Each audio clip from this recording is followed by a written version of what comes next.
아버지께서 나를 사랑하신 것 같이 나도 너희를 사랑하였으니 나의 사랑 안에 거하라. 내가 아버지의 계명을 지켜 그의 사랑 안에 거하는 것 같이 너희도 내 계명을 지키면 내 사랑 안에 거하리라. 핵심은 사랑 안에 거하는 겁니다.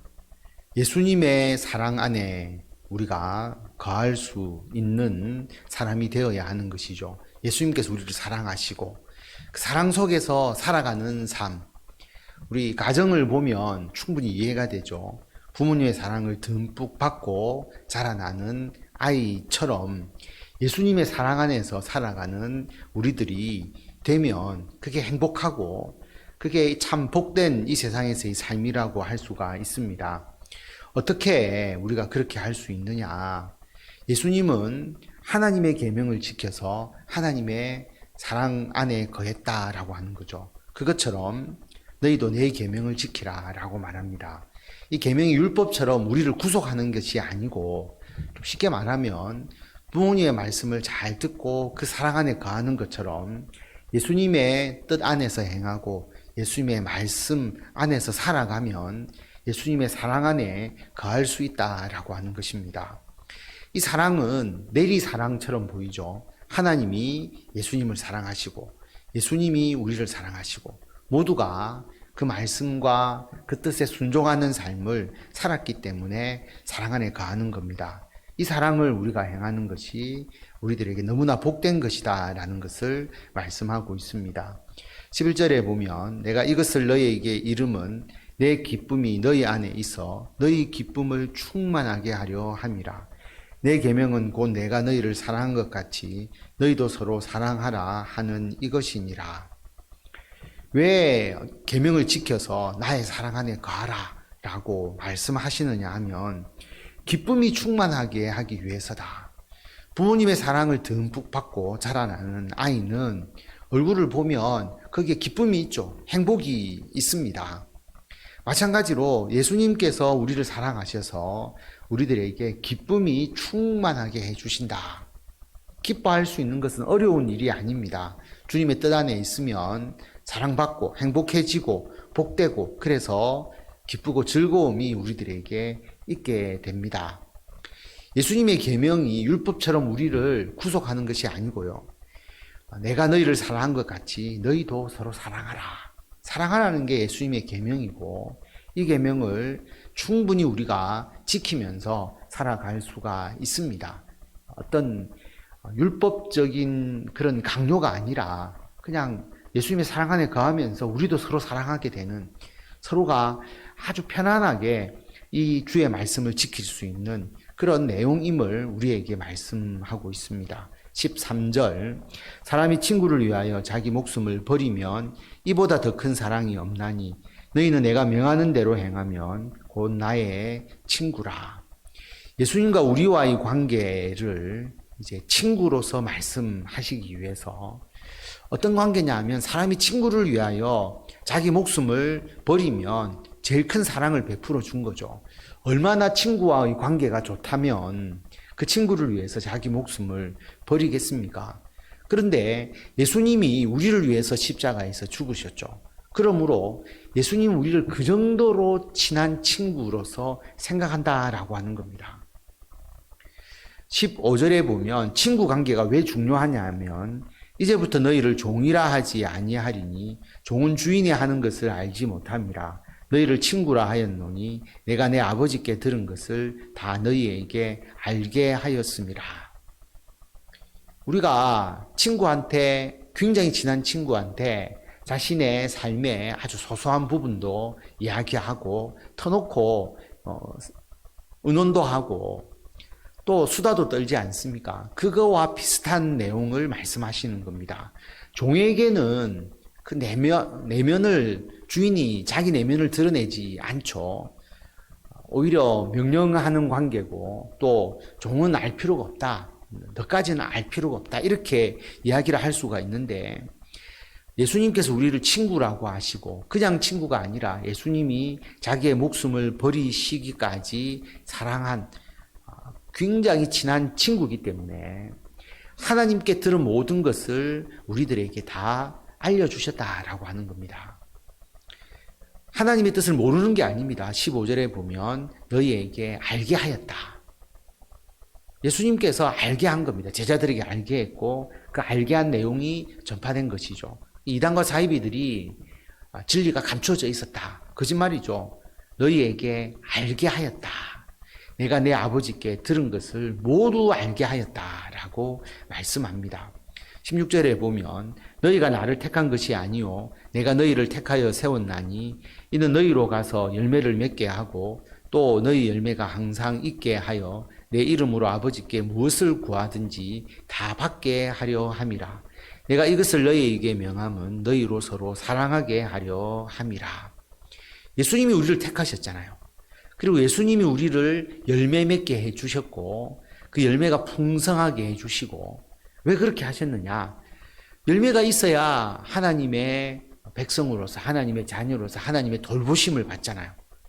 열매가 있어야 그 가지를 더욱더 잘 가꾸어 주신다. 더 깨끗하게 해주신다. 우리 앞에서 보았지 않습니까?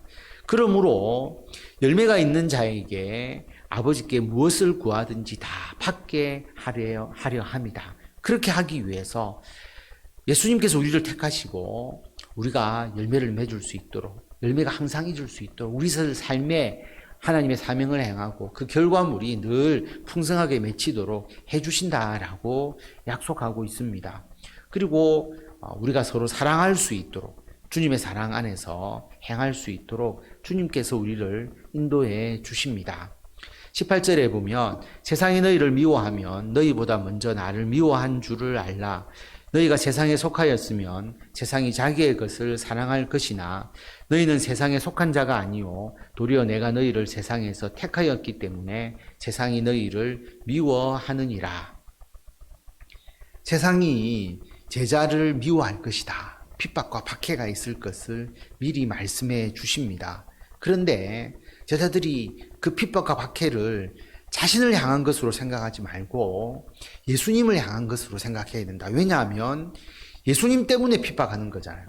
예수님 때문에 제자들이 박해를 받는 것이지 않습니까? 그 사람들이 죄를 지어서 박해를 받는다면 그것은 부끄러운 일이고 여기서 이야기하는 것은 예수님 때문에 박해를 받는 거잖아요. 예수님의 제자들이 세상에 속하지 않았기 때문에 자기 편이 아니기 때문에 세상은 예수님의 제자를 핍박하고 박해한다라고 하는 것입니다. 그래서 예수님이 너희를 세상에서 택하였기 때문에 예수님의 제자이기 때문에 세상이 너희를 미워한다라고 말씀합니다.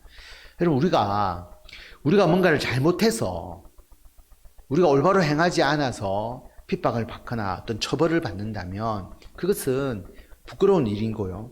우리가 그렇게 해서는 안 될 것이고 그러나 세상에 속하지 않고 세상의 뜻대로 행하지 않고 우리가 예수님 안에 있어서 일어나는 박해는 예수님을 오히려 박해하는 것이고 그 사람들이 결국 예수님께서 그 문제를 해결해 주신다라고 하는 것을 우리에게 말씀하고 있습니다. 그래서 우리는 예수님이 해결해 주시고 예수님을 향한 핍박이기 때문에 당연히 우리는 그것을 예수님과 함께 더불어서 싸워서 이기고 견뎌내야 하는 것이죠. 20절에 보면 내가 너희에게 종이 주인보다 더 크지 못하다 한 말을 기억하라. 사람들이 나를 박해하였은즉 너희도 박해할 것이요 내 말을 지켰은즉 너희 말도 지킬 것이라. 그러나 사람들이 내 이름으로 말미암아 이 모든 일을 너희에게 하리니 이는 나를 보내신 이를 알지 못함이라. 예수님의 말씀을 지키는 자는 제자들의 말도 지키고 예수님을 박해하는 자는 제자들도 박해할 것이다. 결국 예수님에게 하던 대로 제자들에게도 할 것이다 라고 말합니다. 왜 박해를 하느냐? 예수님을 제대로 알지 못하기 때문이죠. 하나님의 아들 예수 그리스도. 예수님을 알지 못하니까 하나님의 아들 예수 그리스도를 알지 못하니까 당연히 하나님도 알지 못하는 것이죠. 하나님이 예수님을 보내셨다는 것을 알면 하나님도 믿고 예수님도 믿을 것이고 그것을 믿지 못하면 예수님도 믿지 않게 되는 것이고 하나님도 믿지 않게 되는 것이죠. 그것을 말씀합니다. 그래서 우리가 세상에서 박해를 당할 때 이 사람들 예수님 모르구나. 하나님 모르구나. 그래서 박해하는구나. 그러면서 우리가 오히려 그들을 긍휼히 여기고 그들에게 예수 그리스도의 복음을 증거하려고 하는 우리들의 마음을 가져야 하는 것이죠. 22절에 보면 내가 와서 그들에게 말하지 아니하였더라면 죄가 없었으려니와 지금은 그 죄를 핑계할 수 없느니라. 나를 미워하는 자는 또 내 아버지를 미워하느니라. 예수님께서 이 땅에 오셔서 예수님이 누군지를 말씀해 주셨거든요.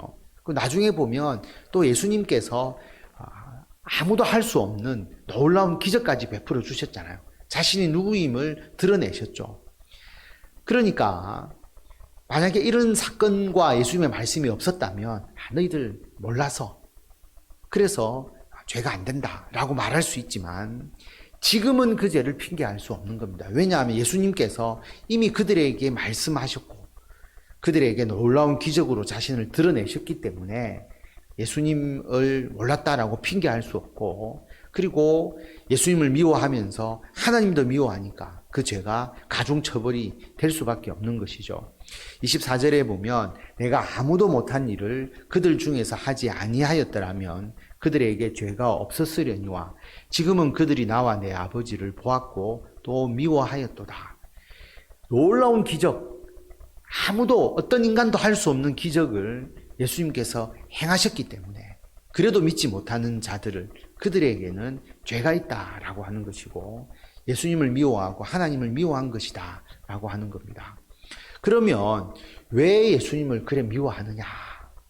25절에 보면 율법에 기록된 바 그들이 이유 없이 나를 미워하였다 한 말을 응하게 하려 함이라. 시편 말씀이죠. 시편 35편 19절 69편 4절 말씀인데 이유 없이 나를 미워하였다라고 하는 것 까닭 없는 거죠. 믿기 싫은 겁니다. 그러므로 그들의 죄가 결코 없다라고 할 수가 없는 것입니다. 26절에 보면 내가 아버지께로부터 너희에게 보낼 보혜사 곧 아버지께로부터 나오시는 진리의 성령이 오실 때에 그가 나를 증언하실 것이요 너희도 처음부터 나와 함께 있었으므로 증언하느니라. 진리의 성령이 오실 때에 다시 나를 증언할 것이다 라고 말합니다. 그리고 예수님의 제자들은 예수님과 함께 생활했으니까 또 증언하는 거죠. 왜 이 증언이 중요하냐면 예수님은 이제 십자가에서 죽으시고 승천하시잖아요. 이 땅에 없으시지 않습니까? 그러면 나는 예수님을 못 보았는데 나는 예수님이 어떤 일을 했는지 모르는데 자신의 죄를 또 변명할 수 있지 않습니까? 그렇게 하지 못하도록 예수님이 누구신지를 성령께서 오셔서 증거해 주시고 예수님의 제자들도 자신들이 처음부터 예수님과 함께 있었으므로 그 내용을 증언하지 않습니까? 그게 성경에 기록되어 있고 역사적으로 제자들을 통해서 이 복음이 전파되었잖아요. 그러므로 이 증언을 거부해서는 안 된다라고 하는 겁니다. 나는 모른다. 나는 알지 못한다라고 핑계할 수 없도록 성령과 예수님의 제자들이 증언하는 겁니다. 유대인적으로 보면 2명 이상이 증언하는 것과 같기 때문에 이 증언은 참되다라고 말할 수 있는 것이죠. 그래서 우리가 예수 그리스도가 누구이신가라고 하는 이것을 다시 한번 우리들의 심령에 새기고 우리가 오직 예수 그리스도를 믿고 구원 얻는 이 귀한 복음을 우리가 더욱더 전파하면서 하나님의 영광을 나타내어야 한다라고 하는 것이고요. 자, 이 복음을 증거함에 있어서 우리들의 삶에 가장 중요한 것이 예수님의 사랑 안에 거하는 겁니다. 사랑받고 살아야 되는 것이죠. 그 사랑은 예수님의 말씀을 지키는 데서 우리에게 사랑이 임하게 되는 것이고 그 사랑을 우리가 먼저 받았습니다. 자신의 목숨을 버리기까지 우리를 사랑하셔서 우리를 친구처럼 대해주시고 우리들에게 모든 것을 알게 하시고 우리에게 항상 삶의 풍성한 열매가 맺혀지도록 주님께서 역사해 주신다라고 하는 것 여러분 기억하시고 주님의 이 사랑과 이 놀라운 삶의 열매가 이번 추석 명절을 맞이해서 우리들과 또 우리 성도님들의 모든 가정 위에 더 풍성하게 임하시기를 바랍니다.